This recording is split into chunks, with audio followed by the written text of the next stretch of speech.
है प्राकृत संख्याएं, जिन्हें अंग्रेजी में हम नेचुरल नंबर्स के नाम से जानते हैं। इसका दूसरा नाम प्राकृतिक संख्याएं भी हैं। तो देखिए, गिनती में प्रयोग होने वाली संख्याएं प्राकृतिक संख्याएं या प्राकृत संख्याएं कहलाती हैं। इनके समुच्चय को n से व्यक्त करते हैं। तो देखिए, कैपिटल N बराबर हम लिख सकते हैं मझले कोष्टक के अंदर 1 2 3 डॉट डॉट इनफाइनाइट तक या आदि। इन्हें धन पूर्ण संख्याएं भी कहते हैं।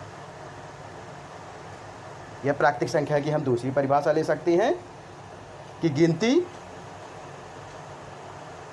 की संख्याओं को प्राकृतिक संख्या कहते हैं। और सबसे छोटी प्राकृतिक संख्या क्या है आपकी? 1 है। अब देखिए, दूसरा नंबर है आपका पूर्ण संख्याएं, जिन्हें अंग्रेजी में हम होल नंबर्स के नाम से जानते हैं। तो देखिए, इसकी डेफिनेशन ले रहे हैं कि यदि प्राकृतिक संख्याओं में शून्य को भी सम्मिलित कर लिया जाए तो वो पूर्ण संख्याएं कहलाती हैं। इनके समुच्चय को अंग्रेजी के बड़े अक्षर W से व्यक्त करते हैं। जैसे देखिए, W बराबर हम क्या ले सकते हैं? 0 मझले कोष्टक में 0 1 2 3 डॉट डॉट। तो देखिए, अब इसमें W आपका ऐड हो गया। और यदि हम 0 देखें, 0 के बाद क्या है? 1 2 3 4 हैं, सब ये आपकी प्राकृतिक संख्याएं हैं। तो हम W बराबर मझले कोष्टक में क्या लिखते हैं? 0 1 2 3। तो सबसे छोटी पूर्ण संख्या आपकी क्या हुई? 0 हुई। अब देखिए, पूर्णांक ले रहे हैं। तो पूर्णांक, जैसे इसमें लिखा है, पूर्णांक 2 प्रकार के होते हैं। तो देखिए, सबसे पहला धन पूर्णांक है, दूसरा ऋण पूर्णांक है। इसके अलावा भी एक पूर्णांक होता है जिसे हम शून्य पूर्णांक के नाम से जानते हैं। तो कहीं कहीं पूर्णांक को हम दो प्रकार कहते हैं, और कहीं कहीं पूर्णांक कितने प्रकार के होते हैं? 3 प्रकार के। कौन कौन से? धन पूर्णांक, ऋण पूर्णांक और तीसरा पूर्णांक आपका शून्य पूर्णांक होता है। तो देखिए, धन पूर्णांक हम किसे कहते हैं? देखिए, इधर ध्यान दीजिए। तो देखिए, जो आपकी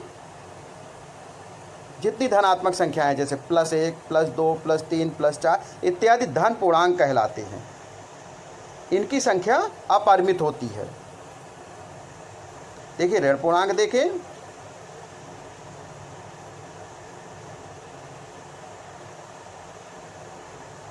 अब देखिए, धन पूर्णांक, ऋण पूर्णांक और शून्य मिलकर एक संग्रह बनाते हैं।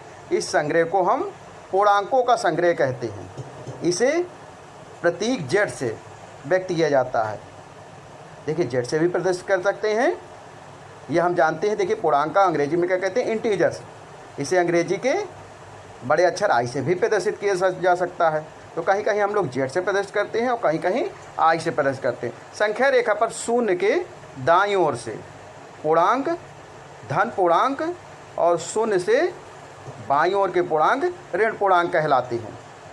यदि हम संख्या रेखा का अवलोकन करें तो शून्य के दाईं ओर से पूर्णांक कितने हैं? धन पूर्णांक, और शून्य के बाईं ओर के पूर्णांक ऋण पूर्णांक कहलाते हैं। देखिए, अब ऋण पूर्णांक की परिभाषा ले रहे हैं, जैसे -1 -2 -3 -4 डॉट डॉट इत्यादि ऋण पूर्णांक संख्याएं कहलाती हैं। इनकी संख्या अपरिमित होती है। जैसे धन पूर्णांक की संख्या अपरिमित होती है, वैसे आपकी ऋण पूर्णांक की संख्या अपरिमित होती है। तो अब देखिए, अब यदि हम पूर्णांक को परिभाषा लें तो पूर्णांक की परिभाषा हम इस प्रकार भी ले सकते हैं कि यदि पूर्ण संख्याओं में ऋणात्मक संख्याओं को भी सम्मिलित कर दिया जाए तो ऐसी संख्याएं पूर्णांक कहलाती हैं। इसे अंग्रेजी के बड़े अक्षर I या Z से प्रदर्शित करते हैं। देखिए, अब हम वास्तविक संख्या ले रहे हैं, जिसका अंग्रेजी में नाम क्या है? Real numbers.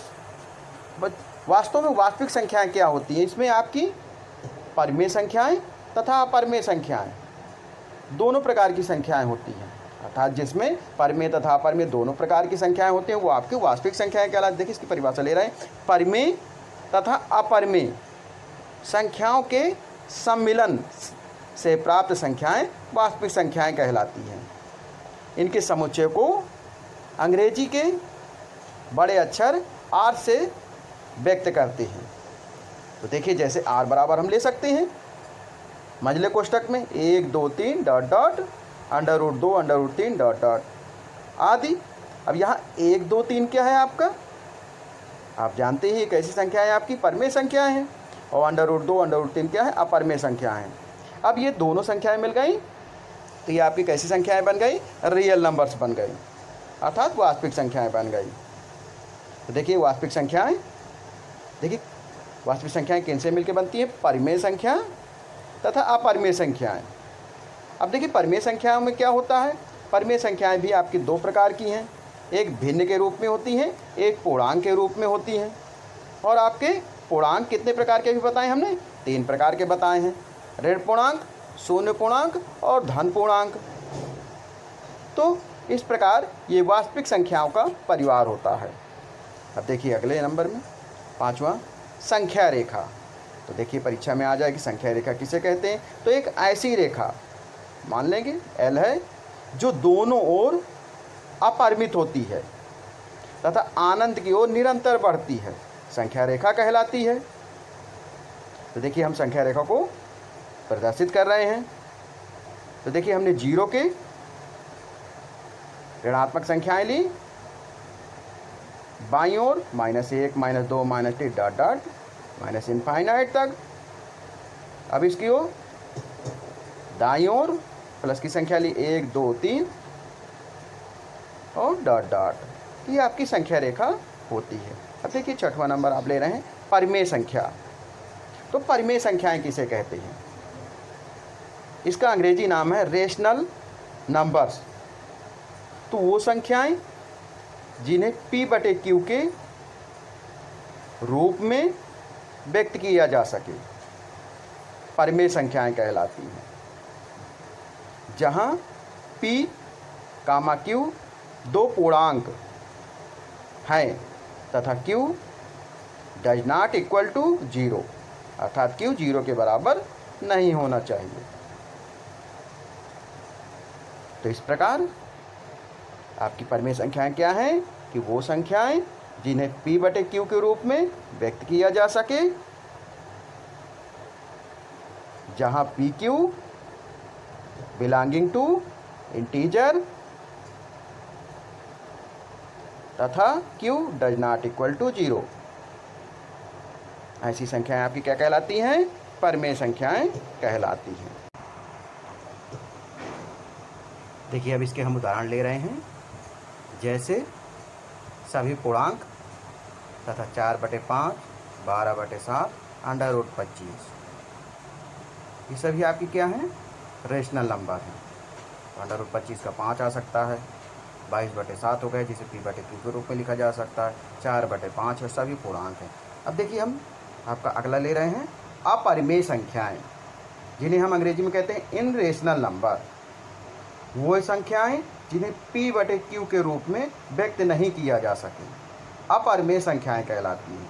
जहां PQ क्या है, आपका पूर्णांक है तथा Q does not equal to 0। तो देखिए उदाहरण ले रहे हैं, जैसे पाई हो गया √2 का मान √5, 0.1 0 1 1 0 1 1 0 आदि, इस तरह की असंख्य संख्याएं होंगी। अब देखिए 8वां नंबर आपका सम संख्याएं, जिसे अंग्रेजी में हम इवन नंबर्स कहते हैं। वे संख्याएं जो 2 से पूर्णतः विभाजित हो जाती हैं, सम संख्याएं कहलाती हैं। इनके समुच्चय को ई से व्यक्त करते हैं। तो देखिए जैसे हम लिख सकते हैं ई बराबर मझले कोष्ठक के अंदर 0 2 4 6 8 आदि। देखिए अब आगे हम ले रहे हैं विषम संख्याएं। तो वो संख्याएं जो 2 से पूर्णतः विभाजित नहीं होती हैं, विषम संख्याएं कहलाती हैं। इनके समुच्चय को अंग्रेजी के बड़े अक्षर ओ से व्यक्त करते हैं। देखिए अब हम ले रहे हैं, जैसे उदाहरण लें तो ओ आपका क्या है, ऑड नंबर है। तो ओ बराबर लिख सकते हैं मझले कोष्ठक में 1 3 5 7 इत्यादि। देखिए अब हम अगला नंबर ले रहे हैं अभाज्य संख्याएं, जिसे अंग्रेजी में हम प्राइम नंबर्स के नाम से जानते हैं। वे संख्याएं जो एक तथा स्वयं के अतिरिक्त किसी अन्य संख्या से पूर्णतः विभाजित नहीं होती है, अभाज्य संख्याएं कहलाती हैं। इन्हें अंग्रेजी में हम प्राइम नंबर से जानते हैं। तो देखिए अभाज्य संख्याओं के उदाहरण लें तो इसे अंग्रेजी के बड़े अक्षर P से प्रदर्शित किया जाता है। तो P बराबर आपकी अभाज्य संख्याएं कौन है? 2, 3, 5, 7, 11, 13, 17। तो इस तरह की ये संख्याएं आपकी कौन सी हैं? प्राइम नंबर हैं। देखिए सब अब जैसे हम देखिए नोट बता रहे हैं आपको कि सबसे छोटी अभाज्य संख्या क्या है? 2 है। हम एक नहीं ले सकते, सबसे छोटी अभाज्य संख्या 2 है, क्योंकि एक न भाज्य संख्या है न अभाज्य संख्या है। अब देखिए भाज्य संख्याएं ले रहे हैं, तो देखिए भाज्य संख्याएं किन्हें कहते हैं? वे संख्याएं जो एक तथा स्वयं के अतिरिक्त अन्य संख्या से भी पूर्णतः विभाजित हो जाएं, वे भाज्य संख्याएं कहलाती हैं। जैसे देखिए 4, 6, 8, 9, 10, 12, 15,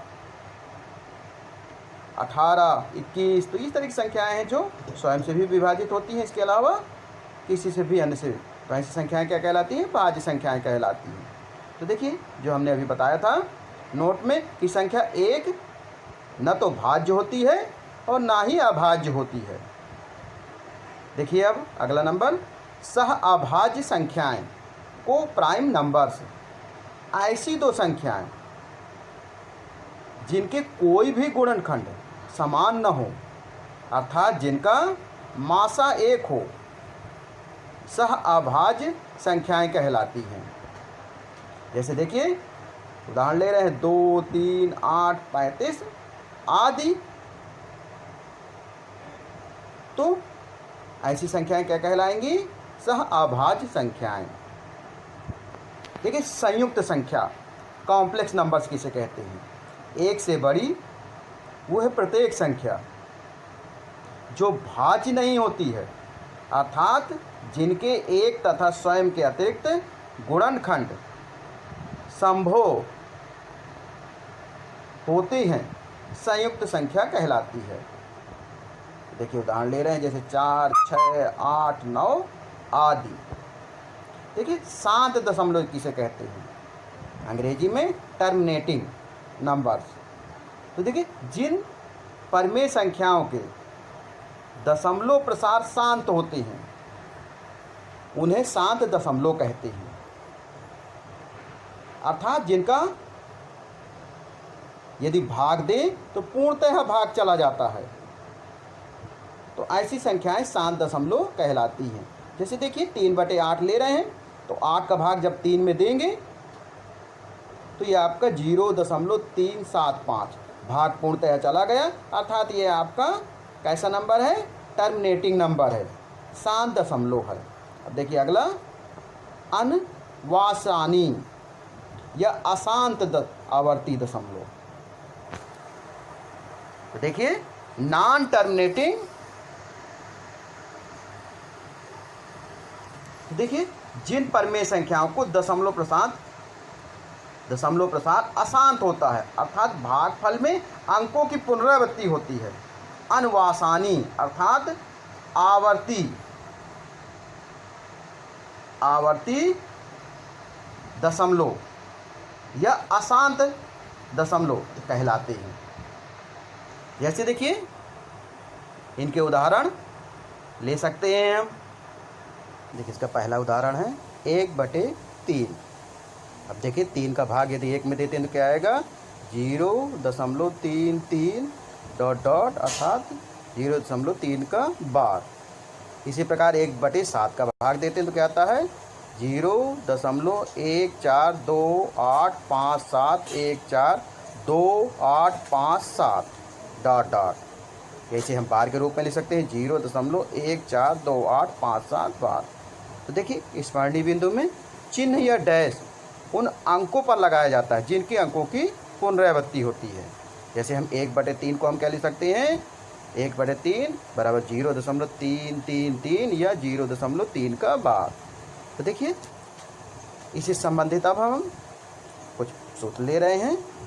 कह रहा है अगला नंबर कि ए बी दो परिमेय संख्याओं के मध्य एक और परिमेय संख्या ज्ञात करने के लिए हम लोग क्या करेंगे, दोनों संख्याओं को जोड़ेंगे। तो अर्थात a प्लस बी बटे 2, जहाँ a greater than a plus B बटे 2 ग्रेटर दैन b, अर्थात a से बड़ा होगा a प्लस बी बटे 2 और a प्लस बी बटे 2 से बड़ा होगा b। देखिए अगला नंबर, ए बी दो परिमेय संख्याओं के बीच की अपरिमेय संख्या ज्ञात करनी है। तो उसके लिए देखिए हम फार्मूला क्या प्राप्त करेंगे कि दोनों संख्याओं को अंडर रूट के अंदर गुणा कर देंगे, अर्थात अंडर रूट ए बी कर देंगे। जो भी संख्याएं आपकी निकालनी है, जैसे 2 और 3 का निकालना है आपके बीच की एक परिमेय संख्या, तो अंडर रूट क्या हो जाएगा, 2 गुणे 3, तो 2 3 6, अंडर रूट 6 आ जाएगा। देखिए यहाँ भी कंडीशन क्या होगी कि a greater than under root A B greater than B. देखिए अगला देख रहे हैं नंबर कि धनात्मक वास्तविक संख्याएं a तथा b के लिए निम्न सर्वसामिकाएं हैं। देखिए यदि धनात्मक वास्तविक संख्याएं हैं तो उसके लिए यदि हम सर्वसामिकाएं लें तो देखिए पहली सर्वसामिका, तो देखिए अंडर रूट ए बी, तो यदि हम लिखना चाहें तो क्या लिख सकते हैं, अंडर रूट ए गुणे अंडर रूट बी, इनको अलग अलग भी कर सकते हैं। दूसरा नंबर है अंडर रूट ए बटे बी, तो हम इसे लिखना चाहें अंडर रूट ए बटे अंडर रूट बी लिख सकते हैं। ये देखिए आपके फार्मूले के जब भी आपके करने के सवाल आएंगे, क्योंकि हम जो पढ़ रहे हैं ये आपकी क्या है। देखिए अगला नंबर दिए एक कोष्टक में a plus under root B, दूसरे कोष्टक में a minus under root B. तो हम इसमें देखिए जोड़ा है एक बार घटा है, तो पहले का square a square minus under root B का स्क्वायर क्या आ जाएगा, b आ जाएगा। तो इसको हम लिख सकते हैं a स्क्वायर माइनस b। चौथा है आपका number under root a plus under root B, एक कोष्टक में, दूसरे कोष्टक में under root a minus under root B. तो देखिए एक बार जुड़ा एक बार घटा है, तो पहले का स्क्वायर हो जाएगा अंडर रूट ए का square minus under root B का स्क्वायर। तो अंडर रूट ए का स्क्वायर क्या होता है, ए होता है, और अंडर रूट बी का स्क्वायर क्या होगा, बी हो जाएगा। तो इस तरह आप क्या आ जाएगा, ए माइनस बी। देखिए अगला फार्मूला ले रहे हैं कि यदि आपको under root A plus under root B का वर्ग करना हो, तो पहले अंडर रूट ए का वर्ग ए आ गया, अंडर रूट बी का वर्ग बी आ गया, plus 2 times under root A into under root B, अर्थात 2 post under root A B. छठवां नंबर है यदि यही माइनस के रूप में दे दें under root A minus under root B का वर्ग, तो क्या हो जाएगा आपका अंडर रूट ए का वर्ग प्लस अंडर रूट बी का वर्ग minus 2 times under root A into under root B. या हम लिख सकते हैं a plus B minus 2 under root A B. तो देखिए आपको यदि परिमेयीकरण करना है तो 1 under root A plus B के हर का परिमेयीकरण करने के लिए हर व अंश में under root A minus B से गुणा करते हैं, अर्थात जो भी आपका हर है उसको विपरीत चिन्ह लेके, जैसे प्लस में था तो माइनस चिन्ह लेके अंश तथा हर में गुणा करते हैं, यही इसका परिमेयीकरण होता है। देखिए अगला नंबर कह रहा है यदि आपका कोई भी संख्या p बटे q में है, यदि कंडीशन q 2 की घाते m गुणे 5 घाते के n के निरूपित करे तो p बटे q सदैव ही क्या होंगे, शांत दशमलव होता है, जहाँ m n क्या है आपको बिलोंगिंग टू है पॉजिटिव इंटीजर्स। देखिए अब घातांकी सूत्र ले रहे हैं, क्योंकि अब देखिए इसमें घातांक से संबंधित आपके सवाल आ रहे हैं संख्या पद्धति में, नंबर सिस्टम में, तो हमें इससे संबंधित सवाल है। देखिए पहला नंबर क्या है, यदि a की घाते m इंटू a की घाते n बराबर a की घाते m प्लस n, तो हम देखते हैं कि यदि आधार समान है तो घाते जुड़ जाती हैं, तो घाते जुड़ गई तो a की घाते m प्लस n। यदि अब घात के ऊपर घात है तो a की घाते m की घाते n, तो बराबर क्या हो जाएगा, a की घाते m n। देखिए अगला ले रहे हैं सूत्र, यदि यही भाग के रूप में दे दें a की घाते m बटे ए की घात n, तो हम क्या लिख सकते हैं, ए की घात m माइनस n। चूँकि आधार समान है और भाग के रूप में दिए हैं तो घातें क्या होंगी, घट जाएंगी। अब देखिए यदि घात समान है तो हम क्या कर सकते हैं, जो आपके आधार है उनका मल्टीप्लाई कर देंगे। तो ए की घात m इंटू बी की घात m बराबर ए बी की घात m हो जाएगा। देखिए अगला देख रहे हैं, यदि आपका ए की घात n है और इसे इन्वर्स के रूप में लिखना है तो हम लिख सकते हैं 1 बटे ए की घात माइनस n, या ए की घात माइनस n दिए हैं इन्वर्स के रूप में है तो हम इसे क्या लिख सकते हैं, 1 बटे ए की घात n। देखिए याद रखने योग्य बात यह है कि किसी द्विपद कर्णी का परिमेय कर्ण गुणक उस कर्णी का संयुग्मी होता है। जैसे दिखा under root A plus under root B का संयुग्मी क्या होगा, under root A minus under root B होता है, प्लस का माइनस हो गया। और यदि माइनस का पूछे और under root A minus under root B का संयुग्मी क्या होगा, under root A plus under root B होता है। Under root A plus under root B का संयुग्मी under root A minus under root B होता है, और ए माइनस अंडर रूट बी का संयुग्मी क्या हो जाएगा, ए प्लस अंडर रूट बी। देखिए संख्या पद्धति की आपकी पहली प्रश्नावली है, प्रश्नावली 1.1। इसका पहला प्रश्न क्या कह रहा है, क्या शून्य एक परमेय संख्या है, क्या इसे आप p बटे q के रूप में लिख सकते हैं, जहां p और q पूर्णांक है और q does not equal to 0। तो हम जानते हैं कि शून्य एक परमेय संख्या है, तो हम लिख सकते हैं हाँ शून्य एक परमेय संख्या है, इसे p बटे q के रूप में लिखा जा सकता है। देखिए कैसे लिखा जा सकता है, तो देखिए शून्य का p बटे q रूप लें यदि, तो क्या हो जाएगा 0 बटे 1, जब p बराबर तो 0 आ गया और q बराबर डज नॉट इक्वल टू 0, अर्थात शून्य एक परमेय संख्या है। तो देखिए दूसरा प्रश्न इसी का ले रहे हैं, 3 और 4 के बीच में 6 परमेय संख्याएं ज्ञात करो। तो चूंकि 6 परमेय संख्याएं ज्ञात करनी है इसलिए 3 और 4 को 6 प्लस 1 बराबर 7 से गुणा और भाग की संख्या द्वारा हम p बटे q के रूप में लिखेंगे। देखिए तब 3 बराबर क्या लिख सकते हैं, 3 गुणे 7 बटे 1 गुणे 7, तो 3 सत्ते 21 बटे 7 बराबर 4 को लिख सकते हैं 4 गुणे 7 बटे 1 गुणे 7, तो 7 चौको 28, 7 एकम 7, तो 28 बटे 7, अर्थात 21 बटे 7 और 28 बटे 7 आ गया। तो हम कह सकते हैं 3 और 4 के बीच 6 परमेय संख्याएं होंगी, 22 बटे 7, 23 बटे 7, 24 बटे 7, 25 बटे 7, 26 बटे 7 और 27 बटे 7। तो अतः हम लिख सकते हैं अभिष्ट परमेय संख्याएं। तो अभिष्ट परमेय संख्याएं क्या हो गई आपकी, 22 बटे 7, 23 बटे 7, 24 बटे 7, 25 बटे 7, 26 बटे 7, 27 बटे 7। ये आपकी 3 और 4 के मध्य 6 परमेय संख्याएं होंगे। देखिए अगला प्रश्न ले रहे हैं, तीसरा प्रश्न आपका कह रहा है कि 3 बटे 5 और 4 बटे 5 के बीच 5 परमेय संख्याएं ज्ञात कीजिए। तो देखिए उसी तरह जैसे ऊपर किया वैसे नीचे भी कर सकते हैं, क्योंकि 5 परमेय संख्याएं चाहिए तो 5 प्लस 1 अर्थात 6 से दोनों संख्याओं के अंश तथा हर में गुणा करने पर तो लिख सकते हैं 5 परमेय संख्याएं ज्ञात करनी, इसलिए हमें इसके अंश व हर को 5 प्लस 1 6 से गुणा करना चाहिए।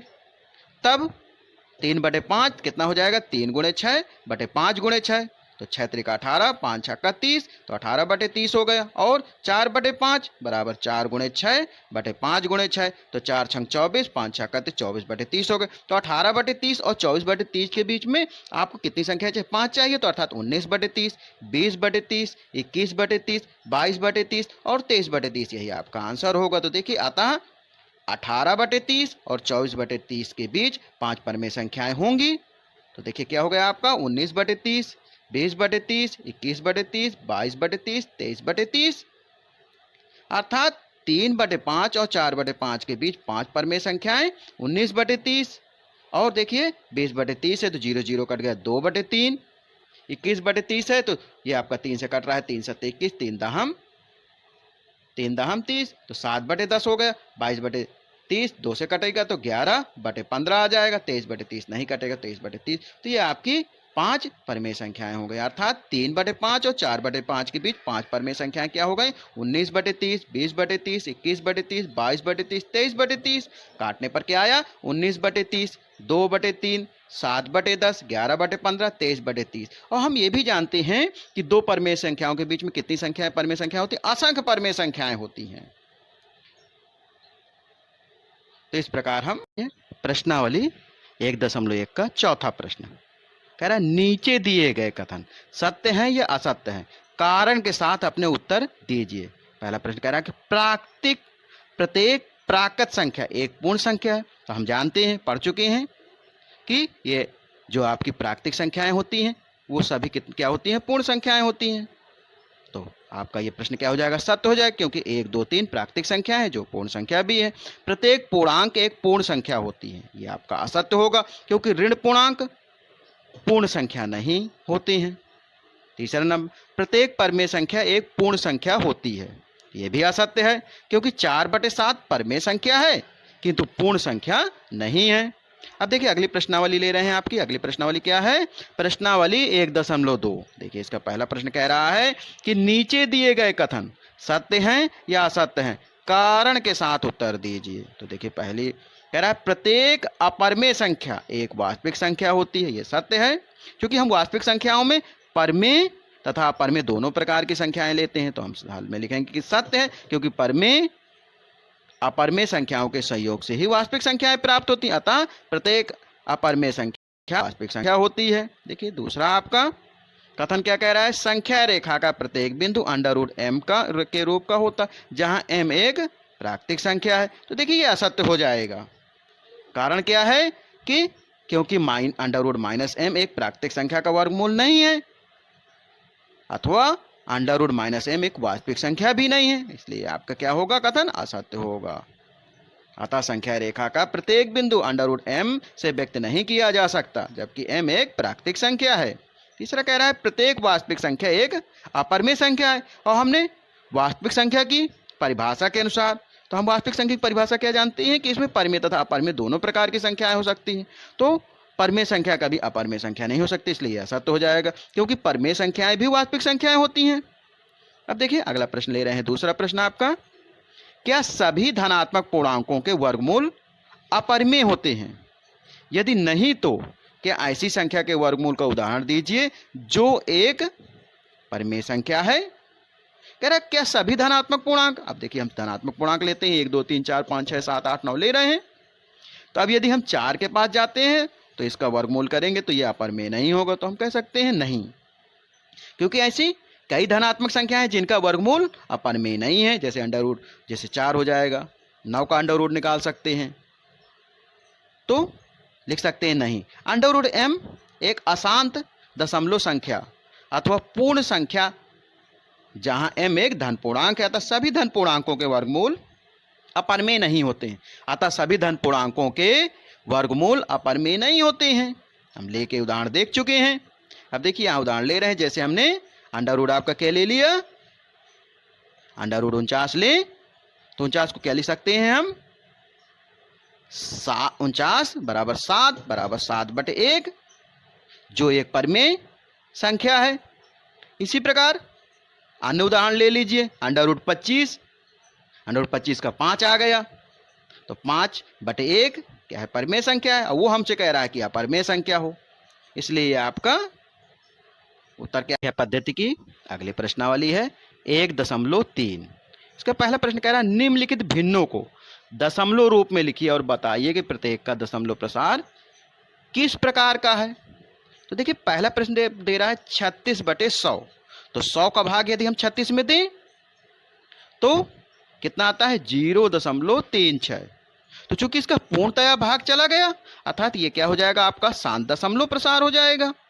अब दूसरा प्रश्न कह रहा है 1/11, अब इसका भाग दे रहे हैं हम 11 का 1 में, तो ये क्या आता है, 0.090909, तो बार बार 09 रिपीट हो रहा है, या हम इसको लिख सकते हैं 0.09 का बार।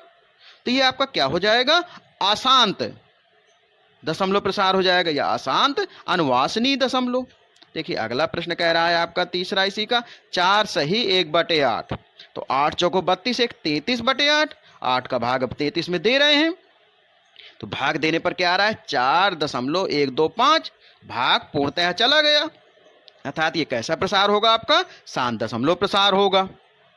देखिए चौथा दिए है 3/13। अब देखिए हम इसको भाग दे रहे हैं 13 में, तो ये आया 0.23076158461536 अर्थात 0.230 और 7615384 का क्या होता है पुनरावृत्ति हो रही है, इसलिए बार लगा दिया है। क्योंकि पुनरावृत्ति हो रही है कैसा हो जाएगा आपका अशांत दशमलव प्रसार या अशांत अनुवासनी दशमलव प्रसार। पांचवा कह रहा है 2/11। अब देखिए 11 का भाग 2 में देते हैं तो 0.181818 अर्थात 0.18 बार, क्योंकि 18 बार बार आ रहा है तो ये आपका कैसा प्रसार हो जाएगा अशांत अनुवासनी दशमलव प्रसार, तो ये आपका अशांत हो जाएगा। देखिए छठवां कह रहा है 329/400। तो अब 400 का भाग 329 में देते हैं तो आपका आता है 0.8225, क्योंकि पूर्णतया भाग चला गया तो ये कैसा प्रसार हो गया आपका शांत दशमलव प्रसार हो गया। अब देखिए इसी का दूसरा प्रश्न, आप जानते हैं कि 1/7 बराबर 0.142857 है। वास्तव में लंबा भाग दिए बिना आप ये बता सकते हैं कि 2/7, 3/7, 4/7, 5/7, 6/7 के दशमलव प्रसार क्या होंगे। यदि हाँ तो कैसे, देखिए बता सकते हैं, बहुत आसान है। क्योंकि 2/7 निकालना है तो 2 हम बाहर ले लें तो 2 गुणे 1/7 कह सकते हैं। तो हाँ, तो 1/7 को हम क्या ले सकते हैं 0.142857 का बार दिए, चूंकि बात के रिपीट हो रहा है तो 2/7 निकालना है तो 2 का गुणा हो जाएगा, तो 2 गुणे 0.142857 गुणा कर दीजिए, 2 का गुणा करने पर क्या आ जाएगा आपका 0.285714। इसी प्रकार 3/7 निकाल सकते हैं, 3 गुणे 1/7, 3 गुणे 0.142857 गुणा करने पर क्या आएगा 0.428571। तो इस प्रकार 4/7 बराबर 4 गुणे 1/7। तो देखिए 1/7 का मान कितना है, तो 4 गुणे 0.142857। देखिए अब 4 का गुणा कर सकेंगे तो 7 चौको 28 की 8, 2 हासिल हुआ, 4 पंचे 20, 2 22 की 2, 2 हासिल हुआ, 8 चौको 32, तो 34 की 4, 3 हासिल हुआ, 4 दूनी 8, 8 और 3 11 की 1, 1 हासिल हुआ, 4 चौको 16, 1 17 के साथ 1 हासिल हुआ, 4 1 कम 4 1 5, कितने अंक में दशमलव है 3, 3 6 6 अंक में लग जाएगा इस प्रकार। तो ये आपका 4/7 का मान कितना आ जाएगा 0.571428 बार। इसी प्रकार हम अगला निकालेंगे 5/7 का, तो 5 गुणे 1/7 लिख सकते हैं, तो 5 1/7 का मान कितना है 0.142857, 5 का गुणा हो जाएगा, 7 पना 35 की 5, 3 हासिल हुआ, 5 पंचे 25, 3 28 की 8, 2 हासिल हुआ, 8 पंचे 40, 2 42 की 2, 4 हासिल हुआ, 5 दूनी 10, 4 14 की 4, 1 हासिल हुआ, 5 चौको 20, 1 21 की 1, 2 हासिल हुआ, 5 1 5 2 7, 0 से हो गया। तो ये कितना आ गया आपका 4 अंक में 2 2 4, तो 6 अंक में दशमलव लगा दी, 0.714285, ये 5/7 का मान हो गया। अब इसी प्रकार 6/7 का, तो इसमें 6 गुणे 1/7 अर्थात 1/7 का गुणा हो जाएगा, तो 6 गुणे 0.142857, तो गुणा करने पर क्या आ गया आपका 0.857142। इसी के देखिए भाग प्रक्रिया से हम 1/7 का मान निकाल सकते हैं। देखिए 7 भागे 10, तो कितनी बार गए 7 1 कम 7, 1 में भाग नहीं जाएगा तो दशमलव लग गया, तो 0.1, 7 1 कम 7, 7 में 10 में 7 गए तो कितना आया 3 आया, 0 लगाया, 7 चौको 28 की 8, 4 बार गया, 2 बचा, 0 लगाया, तो 7 दूनी 14 की 4, 14, तो 20 में 14 गए 6, 0 लगाया, 7 का पहाड़ा पढ़िए कि 60 से ज़्यादा न जाए, तो 8 6 56, 8 7 56, तो घटाइए तो ये आपका कितना बचा, 60 में 56 गए तो 4 बचा, 0, 7 पना 35, तो 40 में 35 गए, 5 बचा, 0, 7 7 49। तो देखिए पुनः 1 आ गया, तो ये रिपीटेशन हुआ। तो इसी प्रकार हम भाव क्रिया से। अब देखिए अगला प्रश्न आपका कह रहा है तीसरा कि निम्नलिखित को P बटे Q के रूप में व्यक्त कीजिए, जहाँ P और Q पूर्णांक है तथा Q does not equal to 0 है। तो देखिए आपका पहला सवाल दिए है 0.6 बार। तो देखिए इन सवालों को हल करने के लिए विशेष ट्रिक है। तो देखिए सबसे प्रथम करते क्या है हम, जैसे दशमलव के बाद जितने भी अंक होते हैं तो सर्वप्रथम इसे x बराबर मान लेंगे। तो 0.6 बार हुआ, दशमलव बाद एक अंक है अर्थात दोनों पक्षों में देखिए कर रहे हैं। तो माना x बराबर 0.6 बार। तो x बराबर लिखना चाहें 6 बार का मतलब है 0. चाहे जितनी बार 6 लिख लें, 6 6 6 6 डॉट डॉट डॉट, पहला समीकरण मान लिया। अब चूँकि दशमलव के बाद कितने अंक है, एक अंक है अर्थात दोनों पक्षों में समीकरण 1 के दोनों पक्षों में 10 से गुणा करने पर, तो देखिए 10 से गुणा किया। देखिए हम कंडीशन लिखे दे रहे हैं, चूँकि केवल एक ही अंक पर डैश चिन्ह है इसलिए हमें 10 का गुणा करना पड़ेगा। देखिए 10 से गुणा करने पर क्या हो गया, 10x बराबर 6.666। इसे समीकरण 2 हम माने ले रहे हैं। तो देखिए समीकरण, अब इसमें समीकरण 2 में समीकरण 1 को घटा दें यदि, तो 10x में 1x गया तो कितना 9x बचेगा, और 6 में 0 गया तो क्या बचेगा, 6 बचेगा। तो देखिए x बराबर लिखना चाहें 6/9, डैट इम्प्लाइज डैट x बराबर, तो 3 से कट रहा है, 3 दूनी 6, 3 त्रिका 9, तो x बराबर 2/3 आ गया। इस प्रकार आपका आंसर क्या आ गया, x बराबर 2/3 आ गया। तो देखिए अगला सवाल आपका कह रहा है कि 0.47 बार। तो माना x बराबर 0.7 बार। तो अब इसमें हम लिख सकते हैं x बराबर 0.47 बार है तो 7 का रिपीट होगा, 7 7 7 डॉट डॉट डॉट, पहला समीकरण मान लिया। अब दोनों पक्षों में देखिए इसमें चूँकि एक अंक है दशमलव के बाद जिसमें बार नहीं लगा है अर्थात हमें 10 का गुणा करना पड़ेगा। दोनों पक्षों में 10 का गुणा किया तो क्या होगा, 10x बराबर 4.777 डॉट डॉट डॉट, दूसरा समीकरण मान लिया। अब इसमें ध्यान दें कि अब देखिए इसमें कितने गुणा करना पड़ेगा, चूँकि दशमलव के बाद 2 अंक है अर्थात हमें कितने का गुणा करना पड़ेगा, माने दोनों पक्षों में 100 का गुणा करना पड़ेगा। तो 100x बराबर क्या हो जाएगा, 47.777 बार। इसे समीकरण 3 मान लेंगे। अब देखिए जब समीकरण 3 मान लिया तो समीकरण 3 में से समीकरण 2 को घटाने पर, तो 100 में 10x गए तो कितना आ जाएगा, 90x, और 47 में 4 गए तो कितना आ गया, 43। 90x बराबर 43, तो x बराबर कितना हो गया, 43/90। तो ये आपका आंसर हो जाएगा। 7 बार का क्या हो जाएगा, 43/90। देखिए इसी का तीसरा प्रश्न ले रहे हैं, क्या कह रहा है, 0.001 का बार।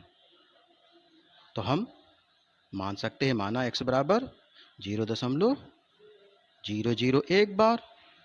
तो x बराबर क्या लिख सकते हैं, 0.001 001 001। चूँकि 3 अंकों की पुनरावृत्ति है, देखिए x बराबर हम इसे पहला समीकरण मानते हैं। तो अब देखिए चूँकि 3 अंकों की पुनरावृत्ति हो रही है तो समीकरण 1 के दोनों पक्षों में 1000 से गुणा करने पर तो क्या हो जाएगा, आपका 1000 हो जाएगा और दशमलव 3 अंक आगे चला जाएगा। तो देखिए हम लिख सकते हैं 1000x बराबर 0.1.001 इसे हम दूसरा समीकरण मान लेते हैं। देखिए अब समीकरण 2 में से समीकरण 1 को घटाने पर बड़ी संख्या में छोटी संख्या घटाई जाती है। तो 1000x में 1x जाएगा तो 999x, और 001 में 0 जाएगा तो 1 आएगा। तो ये आपका 999x बराबर क्या हो गया, 1 हो गया। तो हम x बराबर क्या लिख सकते हैं, 1/999।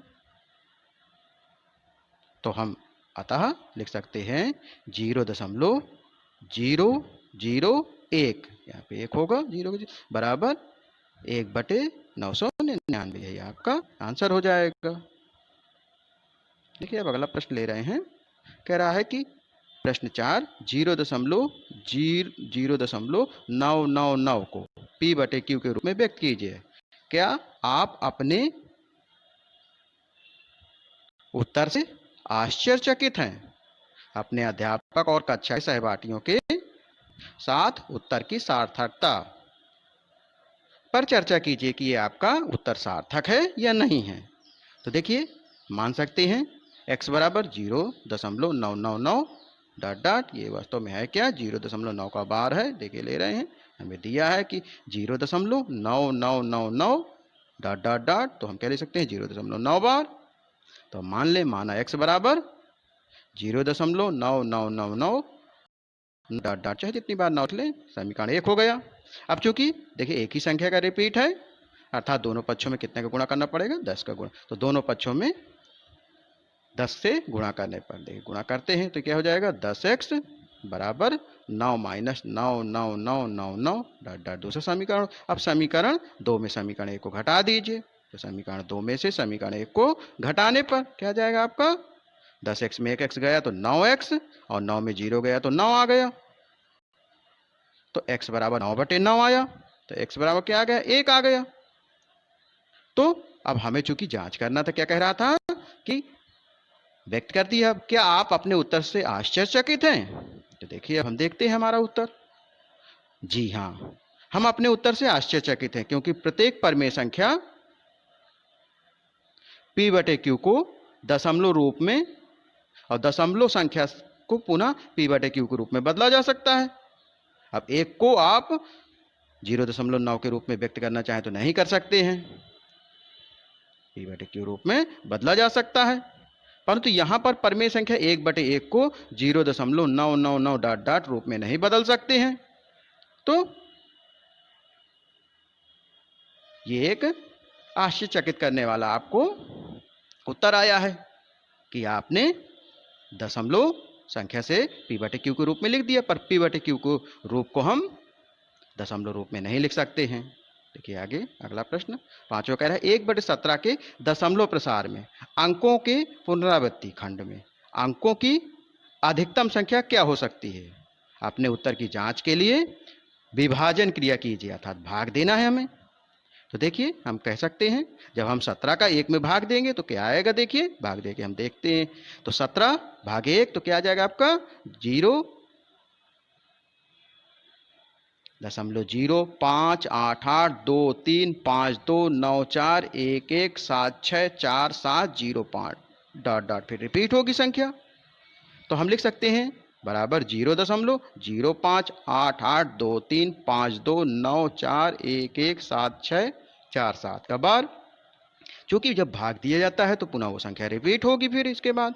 तो अतः 1/17 के दशमलव प्रसार में अंकों के पुनरावृत्ति खंड में अंकों की अधिकतम संख्या कितनी है, 16 होगी। 17 भागे 1, तो देखिए भाग तो नहीं जाएगा, तो 0 दशमलव लगा दिए तो 1 0 बढ़ गया, और फिर भी भाग नहीं जा रहा है तो दशमलव के बाद भी 1 हमें 0 लिखना पड़ा, तो ये 100 हो गया। तो 17 का भाग अब 100 में दे रहे हैं, तो 17 पना 85 की 5, तो देखिए 17 पना 85 लिखा, 5 बार गया, तो 100 में 85 घटाएंगे तो क्या आएगा आपका 150 आ गया, 15 आया और 0 बढ़ा लिया। अब 17 का पहाड़ा पढ़ना है कि 150 से ज़्यादा ना जाए, तो 17 अट्ठे 136। अब घटाएंगे आपको, तो 10 में 6 गए 4, और 4 में 3 गया 1, 14 आया, 1 0 का उतारा लिया, तो देखिए फिर 8 बार ही जाएगा, तो 17 अट्ठे 136। अब 10 में 6 गए 4 आया, 0 उतारा लिया। अब देखिए 17 का पहाड़ा कितनी बार जाएगा, 17 का पहाड़ा अब आपका 2 बार जाएगा, 17 दूनी 34, तो घटा दीजिए, तो 40 में 34 जाता है 6, 0 का उतारा लिया। अब देखिए 17 का पहाड़ा पढ़िए कि 60 से ज़्यादा ना जाए, तो हम कितनी बार ले रहे हैं, 3 बार लेंगे, 17 तिया 51, घटाइए तो ये आपका 9 90 हो गया। अब देखिए 17 का पहाड़ा पढ़िए कि 90 से ज़्यादा ना जाए, तो 17 पना 85, तो देखिए अब 10 में 5 गए 5 आया, तो 50 हो गया। 17 का पहाड़ा पढ़िए 50 से ज़्यादा ना जाए, तो 17 34 2 बार गया, तो देखिए 2 बार ले लिया हमने। अब इसे घटा दिया,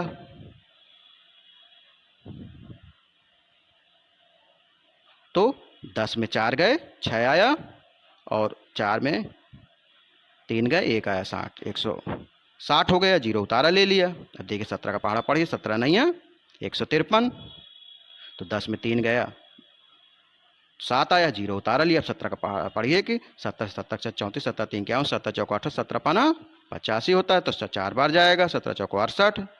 अब इससे 10 में 8 गए तो कितना आ गया 2, 0 उतारा लिया। 17 का पहाड़ा पढ़े, 17 एकम 17, 1 बार गया, घटाएंगे 3 आया।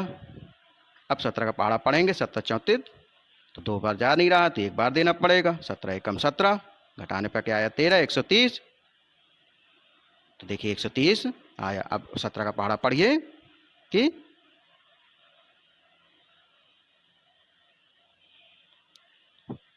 तो 17 119 से ज़्यादा ना जाए, तो 17 सत्ते 119 होता है। तो देखिए 17 सत्ते 119, घटाया तो 10 में 9 गए तो 1 आया, और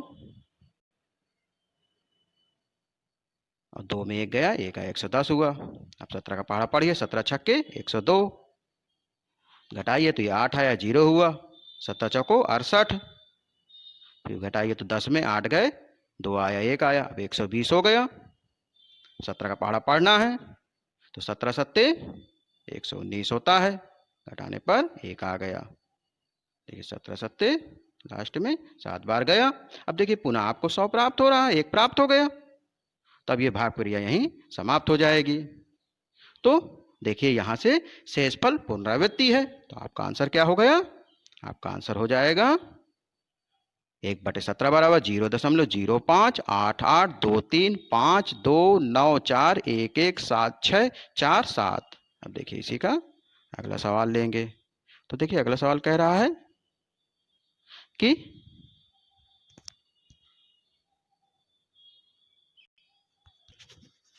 P/Q, जहाँ Q does not equal to 0 है के रूप की परमेय संख्याओं के अनेक उदाहरण लीजिए, जहाँ PQ पूर्णांक है जिनका एक के अतिरिक्त अन्य कोई उभयनिष्ठ गुणनखंड नहीं है, और जिसका शांत दशमलव निरूपण प्रसार कि आप यह अनुमान लग सकते हैं कि Q को कौन सा गुण संतुष्ट करना चाहिए। तो हमें हर का गुण देखना है, अर्थात Q का। तो देखिए हम संख्याएं आपको ले रहे हैं, माना शांत दशमलव निरूपण कुछ परमेय संख्याओं का उदाहरण निम्न है। तो सबसे पहले आप देख रही है 3/5 लिया, तो 5 का भाग 3 में देते हैं, तो भाग नहीं जाएगा तो 0 दशमलव लिख दिया, और 5 6 का 30। तो अब देखिए इसको लिख सकते हैं 3/5 गुणे 1 अर्थात 0.6। तो इसका कौन सा गुण है कि ये आपका 5 की घाते m के रूप का बन रहा है। 7/20 ले रहे हैं, तो भाग देने पर अब जब भाग देंगे तो भाग नहीं जाएगा तो 0 दशमलव लग गया, 0 लगाया, 20 तिया 60, 3 आया, 10 उठा, 20 पंचे 100, तो 0.35 लिखना चाहे तो 2 का स्क्वायर गुणे 5, तो ये किस रूप को लिख रहा है, यह आपका 2 की घाते n गुणे 5 की घाते m के रूप का है। तीसरा उदाहरण इसका लेते हैं 12/125,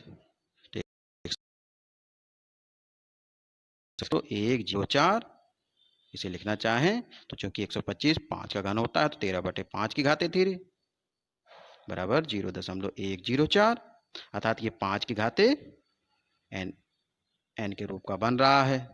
तो इन उदाहरणों में हमें Q के इस गुण का पता लगता है कि Q के अभाज्य गुणनखंड में केवल 2 के घात 5 के घात या 2 और 5 दोनों के घात शांत दशमलव परमेय संख्या में अवश्य होंगे, अर्थात Q बराबर 2 की घाते m गुणे 5 की घाते n के रूप का होगा।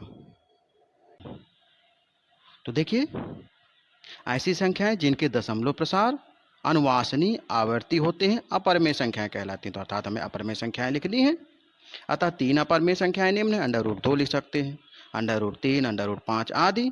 अथवा दूसरी रूप में लिखना है आपको तो लिख सकते हैं 0.01 001 0001 डॉट डॉट, इसी प्रकार लिख सकते हैं दूसरी संख्या 0.50002400240024 डॉट डॉट डॉट।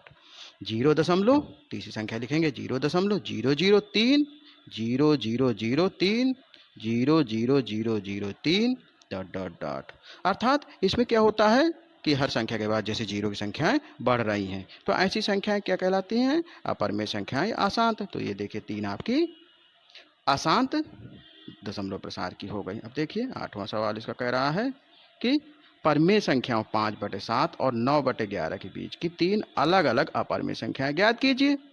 तो पहले हम 7 का भाग दे दें 5 में, जो संख्या आएगी, और 11 का भाग 9 में दे देंगे। तो देखिए 0.71, तो भाग देने पर आ गया, और इसी प्रकार 9/11 का भाग देंगे तो 0.81 आ जाए। के बीच की 3 अपरिमेय संख्याएं लिखनी है। तो देखिए हम पहली अपरिमेय संख्या लिख रहे हैं 0.72 डॉट डॉट। इसी प्रकार दूसरी संख्या लिखेंगे तो 0.7500 डॉट डॉट। इसी प्रकार तीसरी संख्या लिखते हैं 0.7800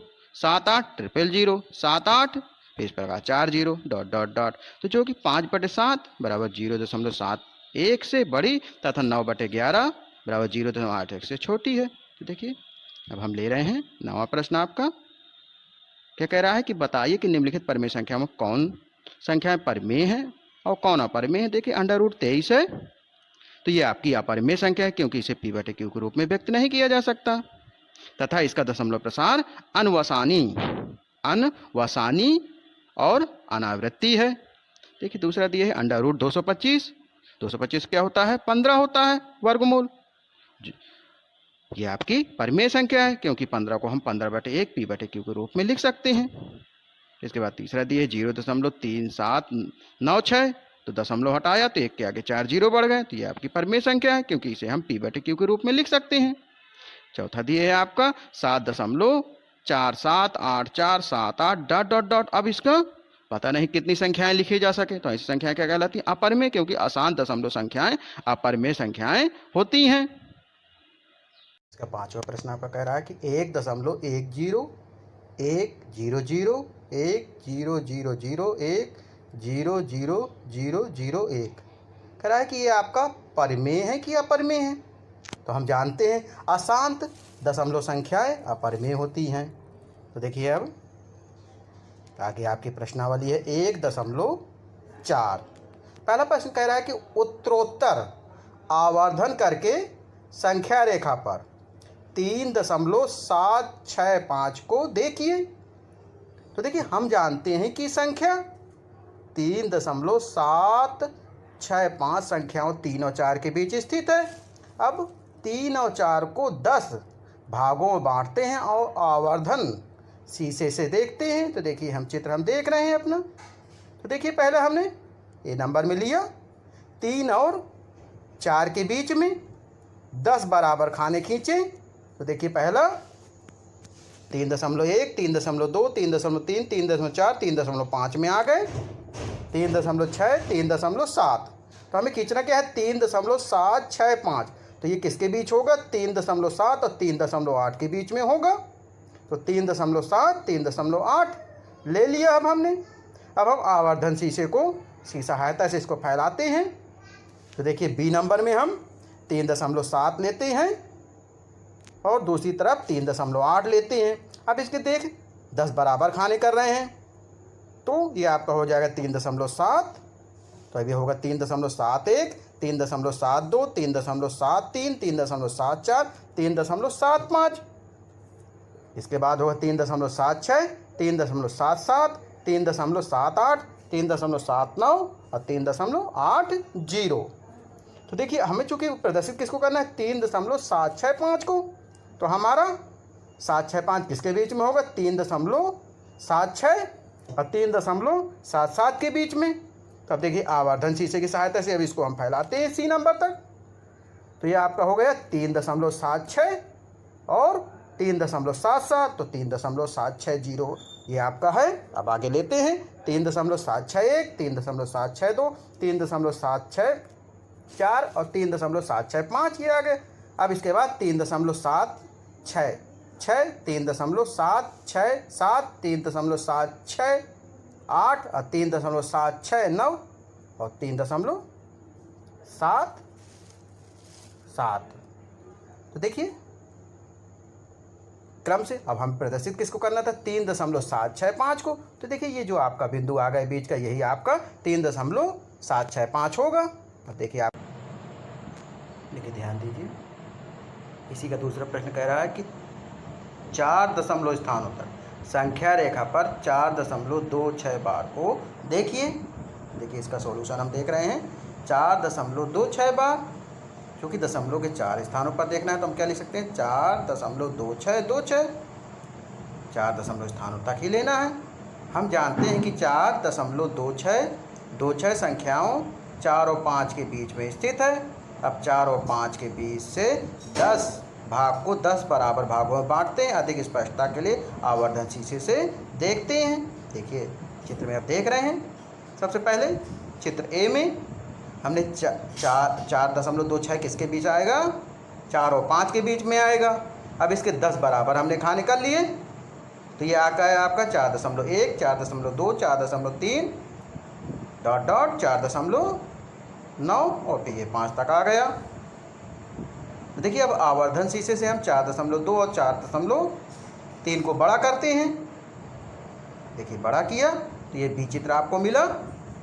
अब 4.2 और 4.3 के बीच 10 बराबर खाने करने हैं, तो ये आपका 4.21, 4.23, 4.24, 4.25, 4.26, 4.27, 4.28, 4.29 और 4.3 तक आ गया ये। अब इसमें देखते हैं हम कि आपको प्रदर्शित क्या करना है, 4.26, तो ये 4.26, 4.27 के इसमें आवर्धन शीशे से देखिए हम बड़ा करते हैं इसको, तो आपको चित्र सी प्राप्त होता है 4.26।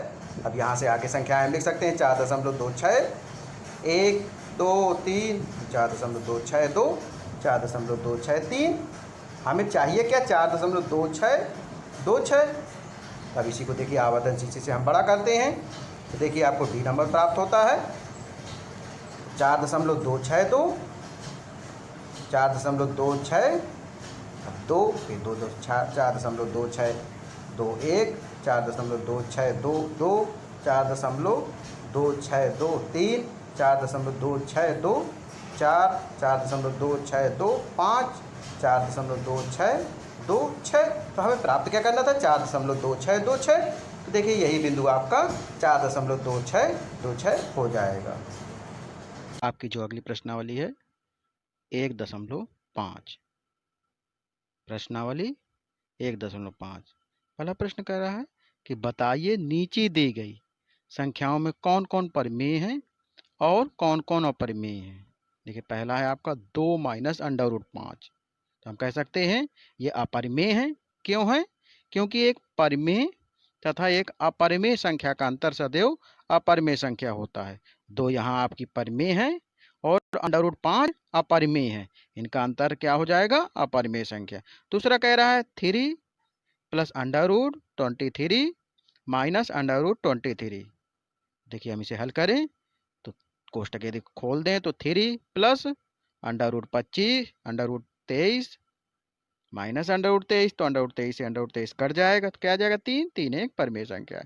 देखिए तीसरा नंबर ले रहे हैं 2 √7 बटे 7 √7, तो √7 से √7 कट गया तो क्या है, 2/7, ये p बटे q के रूप में आ गया, अर्थात ये आपकी परिमेय संख्या है। देखिए चौथा नंबर है इसका 1/√2, तो ये कैसी संख्या है, अपरिमेय संख्या है। क्यों है, क्योंकि एक परिमेय तथा एक अपरिमेय संख्या का भागफल सदैव अपरिमेय संख्या होता है। यहाँ 1 आपकी परिमेय संख्या है और √2 अपरिमेय संख्या है। देखिए पांचवा नंबर 2 पाई, तो हम लिख सकते हैं इसे 2 गुणे पाई, तो 2 क्या है आपका परिमेय है और पाई क्या है अपरिमेय है, तो टोटल क्या हो जाएगा, इनका मल्टीप्लाई जब करेंगे तो क्या हो जाएगा, अपरिमेय संख्या। क्योंकि एक परिमेय तथा एक अपरिमेय संख्या का गुणनफल सदैव क्या होता है, अपरिमेय संख्या होता है। देखिए दूसरा प्रश्न है इसका, निम्नलिखित व्यंजकों में से प्रत्येक व्यंजक को सरल कीजिए। देखिए अब सरल करने की बात आ गई। देखिए पहला है आपका 3 प्लस √3 एक कोष्टक में और 2 प्लस √2 दूसरे कोष्टक में। तो देखिए इसका मल्टीप्लाई कर सकते हैं हम, 2 का पहले 3 से मल्टीप्लाई करें, फिर √2 का 3 से मल्टीप्लाई करें प्लस √3 का मल्टीप्लाई 2 से प्लस √3 का √2 से। देखिए जब 2 का 3 से करेंगे 3 दूनी 6, 3 का √2 से तो 3√2 और प्लस 2√3 प्लस √3 √2 का मल्टीप्लाई क्या हो जाएगा √6। तो यही देखिए आपका आंसर हो जाएगा। देखिए अगला अब दूसरा प्रश्न कह रहा है 3 प्लस √3, एक कोष्टक में, दूसरे कोष्टक में 3 माइनस √3। तो देखिए इसमें पहला पद जुड़ा है, दूसरा पद घटा है, तो हम कह सकते हैं इसमें पहले पद का स्क्वायर माइनस दूसरे पद का स्क्वायर। तो यहाँ 3 का स्क्वायर माइनस √3 का स्क्वायर, तो 3 का स्क्वायर क्या हो जाएगा 9, √3 का 3, तो 9 में 3 गया तो कितना आ जाएगा आपका 6। देखिए इसमें हमने कौन सूत्र लगाया आपका a plus B A minus B बराबर A square minus B square. और हम ये भी जानते हैं कि यदि √x का वर्ग करते हैं तो क्या आता है x आता है। तो इस प्रकार आपका इसका 6 आंसर हो जाएगा। देखिए तीसरा आपका प्रश्न है कोष्टक में √5 प्लस √2 का वर्ग निकालना है। तो हम a प्लस बी का होल स्क्वायर जानते हैं क्या होता है a square plus B square plus 2ab। तो इसमें हो जाएगा √5 का वर्ग प्लस √2 का वर्ग प्लस 2 गुणे √5 गुणे √2।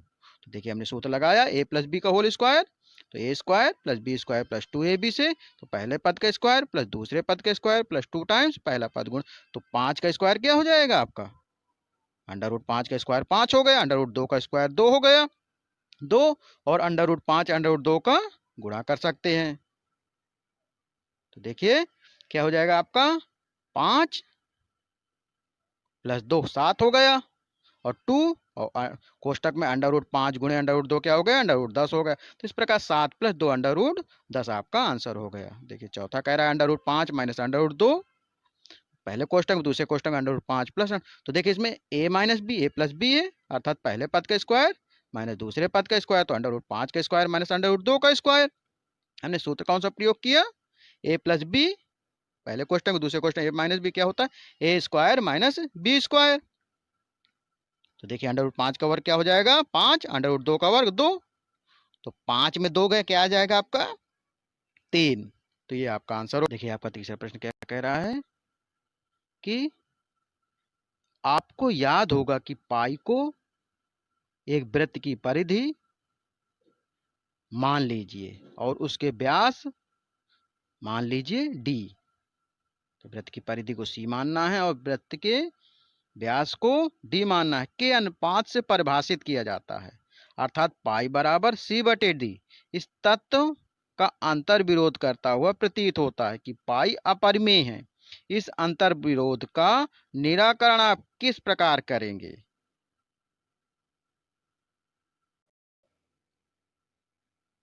तो इसका हल क्या हो जाएगा, दिया हुआ तत्व क्या है आपका पाई बराबर c/d, जहां c वृत्त की परिधि है और d वृत्त का व्यास है, जबकि पाई अपरिमेय है।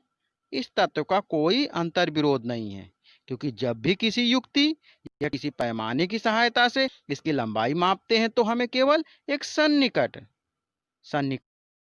मान ही प्राप्त होता है, यथार्थ मान नहीं आता। इसका अनुमान लगाना संभव नहीं है कि नहीं हो पाता कि c या d अपरिमेय है। देखिए चौथा प्रश्न का संख्या रेखा पर √9.3 को निरूपित कीजिए। देखिए निरूपित कर रहे हैं इसे, तो निरूपित करने तो हम कह सकते हैं कि किसी संख्या किसी रेखा L पर माना x बराबर 9.3 सेंटीमीटर के खंड PQ खींचा। सर्वप्रथम पटरी की सहायता से आपको एक रेखा L ले लेनी है, कितनी 9.3 की। बिंदु Q से 1 सेंटीमीटर की दूरी पर एक बिंदु R लिया। अब जब 9.3 सेंटीमीटर खींच जाए तो उसके आगे पटरी की सहायता से 1 सेंटीमीटर की दूरी पर एक बिंदु R लिया। अब PR का मध्य बिंदु प्राप्त किया जो O है। बिंदु O को केंद्र मानकर OR हुआ, यानी OR बराबर OP त्रिज्या लेकर एक अर्धवृत्त खींचा तथा बिंदु Q पर समकोण बनाती हुई एक रेखा QS खींची। रेखाखंड QS ही √9.3 को व्यक्त करती है। देखिए हम चित्र आपके चित्र के देख रहे हैं। तो सर्वप्रथम हमने क्या किया था कि जो आपकी पी आर है, ये 9.3 की एक रेखा खींची बिंदु क्यू से आर तक 1 सेंटीमीटर की हमने रेखा खींची, तो क्यू आर हमारा कितना हो गया 1 सेंटीमीटर। तो पी आर टोटल कितना हो जाएगा आपका 10.3 सेंटीमीटर। अब पी आर को अब बिंदु आर से आधे से ज्यादा दूरी लेकर हमने लंबार्धक खींचा जो हमें पी और आर को किस बिंदु पर काटता है, ओ बिंदु पर काटता है। ओ को केंद्र मानकर एक अर्धवृत्त खींचा।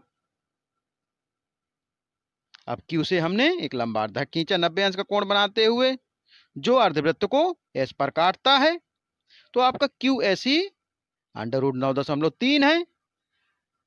अब क्यू एस की माप का एक चाप संख्या रेखा पर लगाया जो बिंदु ई पर काटता है, तो हम कह सकते हैं कि जो बिंदु ई मिला यही भी आपका √9.3 है। तो अब बिंदु ओ को केंद्र मानकर क्यू एस लेकर धन एक्स अक्ष की ओर एक चाप लगाया जो रेखा को एल बिंदु ए पर काटता है। तो बिंदु ए ही अभिष्ट बिंदु है जो √9.3 को संख्या रेखा पर व्यक्त करता है। पांचवा कह रहा है निम्नलिखित के हरों का परमेयीकरण कीजिए। तो देखिए परमेयीकरण करने के लिए क्या करते हैं, जो हर है आपका हर से अंडर रूट की संख्याएं समाप्त की जाती हैं। तो 1/√7 है तो हम इसे क्या लिख सकते हैं, अंश तथा हर में √7 का गुणा करने पर क्या हो जाएगा 1/√7 माने 1/√7 गुणे √7/√7। तो ऊपर √7 आ जाएगा और नीचे √7 और 7 का गुणा क्या हो गया 7 हो गया। तो आपका उत्तर क्या आ जाएगा √7/7। देखिए दूसरी संख्या दे रहा है 1/√7 माइनस √6 का परिमेयीकरण करना है। तो हर का विपरीत चिन्ह लेंगे। तो अंश तथा हर में हम कितने गुणा करेंगे √7 + 6 का गुणा करने पर तो क्या हो जाएगा 1/√7 माइनस √6 गुणे √7 + √6 बटे √7 + √6। तो एक का जब गुणा करेंगे √7 + √6 से क्या आ जाएगा √7 + √6। और नीचे यदि देख रहे हैं हर में तो एक बार जुड़ा है एक बार घटा है, तो इसमें पहले पद का स्क्वायर माइनस दूसरे पद का स्क्वायर हो जाएगा। तो √7 का स्क्वायर माइनस √6 का स्क्वायर। देखिए सर्वसाधारण का उपयोग कर रहे हैं चूंकि a + b a square minus b square का और √x का स्क्वायर x होता है। तो ऊपर क्या आ जाएगा √7 + √6, नीचे आ जाएगा √7 का वर्ग क्या होगा 7 √6 का वर्ग 6। तो 7 में 6 गए तो 1 आया। इस प्रकार √7 + √6 बटे 1 या आपका आंसर क्या आ जाएगा √7 + √6। यही आपका आंसर हो जाएगा। कह रहा है 1/√5 + √2। तो देखिए इसमें भी हम वही प्रक्रिया अपनाएंगे। हर का परिमेयीकरण करना है। तो हर का परिमेयीकरण के लिए क्या करेंगे अंश तथा हर में √5 माइनस √2 का गुणा करने पर तो 1/√5 + √2 बराबर क्या हो जाएगा 1/√5 + √2 गुणे कोष्टक में √5 माइनस √2 बटे √5 माइनस √2। तब एक का ऊपर गुणा करें यदि √5 माइनस तो वही संख्या आ जाएगी। तो कोष्टक में √5 माइनस √2 और नीचे एक बार जुड़ा है एक बार घटा है। तो सर्वसाधारण का हमारी क्या है a + b इसका क्या होता है a square minus b square. तो क्या हो जाएगा आपका √5 का स्क्वायर माइनस √2 का स्क्वायर। और हम ये भी जानते हैं कि यदि √x के रूप में है उसका स्क्वायर करेंगे तो x आता है। तो हमारा पद क्या हो जाएगा √5 माइनस √2 बटे 5 माइनस 2।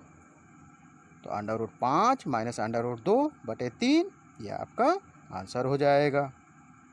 देखिए अब इसी का चौथा कह रहा है कि 1/√7 माइनस 2 का में हर का परिमेयीकरण करना है। तो हम अंश तथा हर में √7 + 2 का गुणा करेंगे। तो 1/√7 माइनस 2 बराबर क्या लिख सकते हैं 1/√7 माइनस 2 गुणे √7 + 2 बटे √7 + 2। तो देखिए एक से जब ऊपर एक से गुणा करेंगे √7 + 2 का तो वही संख्या आ जाएगी। और नीचे एक बार जुड़ा एक बार घटा है तो हमारी सर्वसाधारण का क्या होगा a माइनस b एक कोष्टक में दूसरे कोष्टक में a + b। तो क्या हो जाएगा a square minus b square. तो √7 का स्क्वायर माइनस √2 का स्क्वायर। देखिए सर्वसाधारण का प्रयोग किया।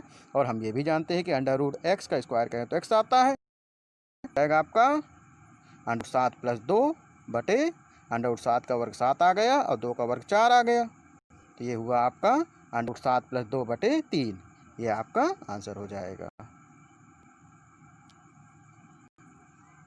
ये आपकी अगली प्रश्नावली है, प्रश्नावली 1.6।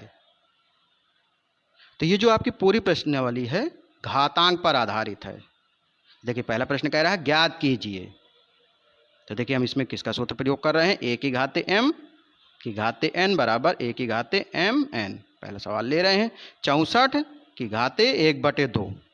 तो हम जानते हैं कि 64 किसका वर्ग है, 8 का वर्ग है। तो हम इसे कोष्टक में लिख लेंगे 8 का वर्ग और की घात कितनी है, 1/2 है। तो हम सूत्र के आधार पर लगाएं तो हम क्या लिख सकते हैं, 8 की घाते 2 गुणे 1/2 या 8 की घाते 2/2 बराबर 2 से 2 का भाग जाएगा तो क्या आ जाएगा, 1 आ जाएगा। तो 8 की घाते 1 बराबर 8, यही आपका आंसर हो जाएगा। देखिए अब दूसरा प्रश्न ले रहे हैं 32 की घाते 1/5।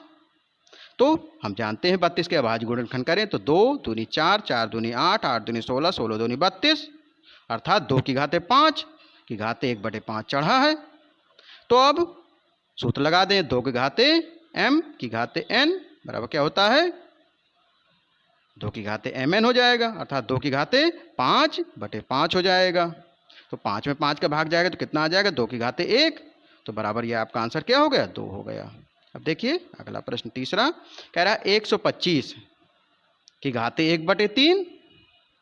तो हम जानते हैं कि 125 किसका घन है, 5 का है। 5 5 25 5 125। हम 5 की घाते 3 की घाते 1/3 ये लिख सकते हैं 5 की घाते 3 गुणे 1/3।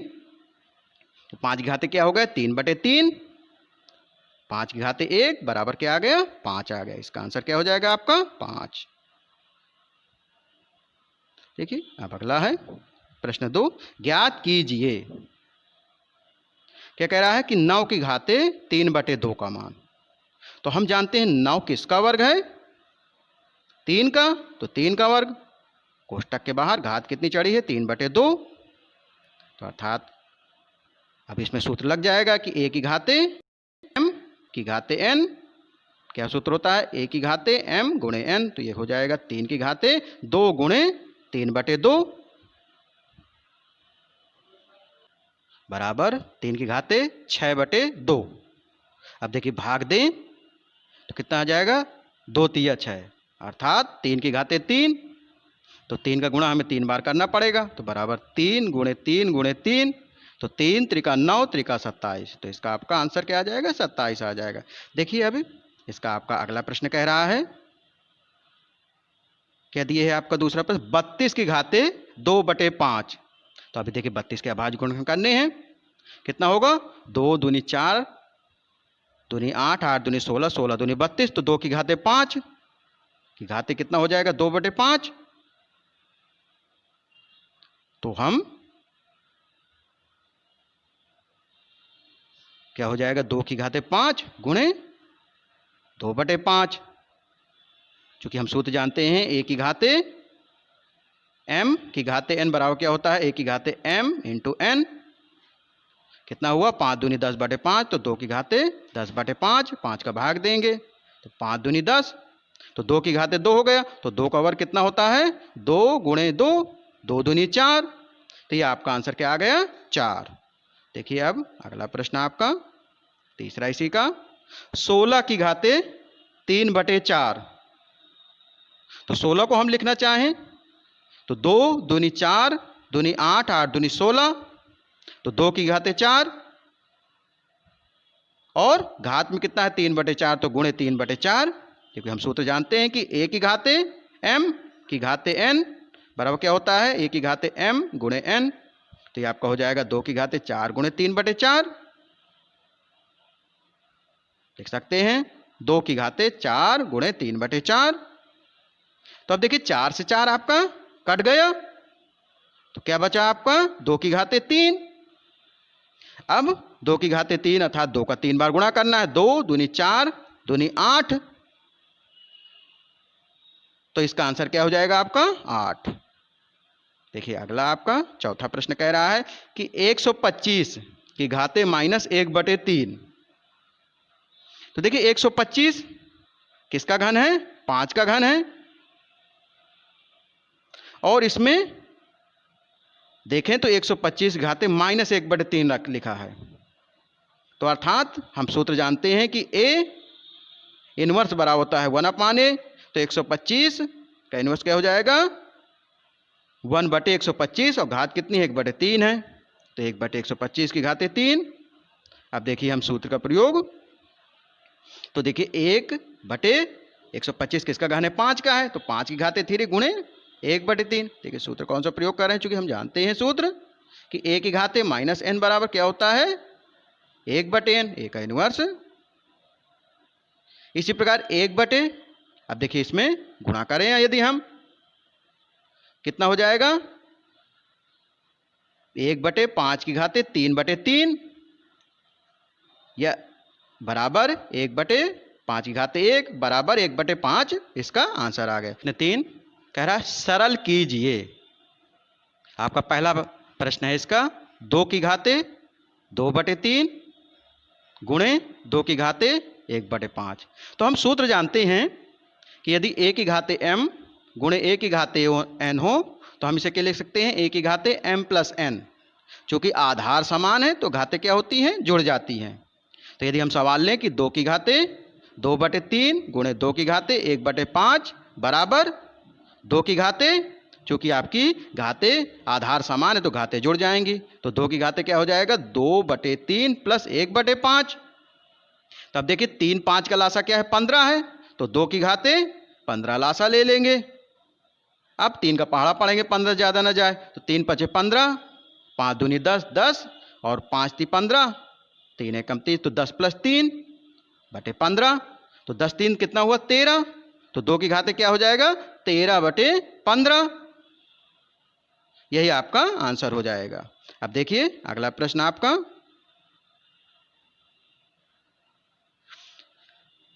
दूसरा प्रश्न इसका दिया है 1/3 की घाते 3 की घाते 7।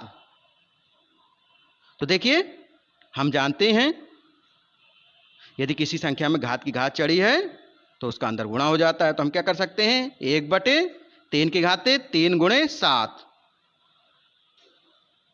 या 3 सते 21। तो 1/3 की घाते 21, यही आपका आंसर हो जाएगा। या हम इनवर्स रूल लगा सकते हैं कि हम जानते हैं a की घाते -1 बराबर क्या होता है? 1/a। तो अब ये दिए है 1/3 की घाते 21, तो हम लिख सकते हैं 3 की घाते -21।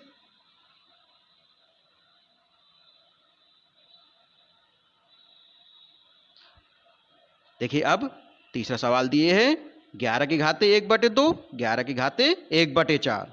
चूंकि देखिए जब आधार समान हो और भाग का चिन्ह दिए हो तो क्या होता है? घाते घट जाती हैं। तो क्या हो जाएगा? 11 की घाते 1/2 माइनस 1/4। देखिए सूत्र हम जानते हैं, क्या होता है सूत्र?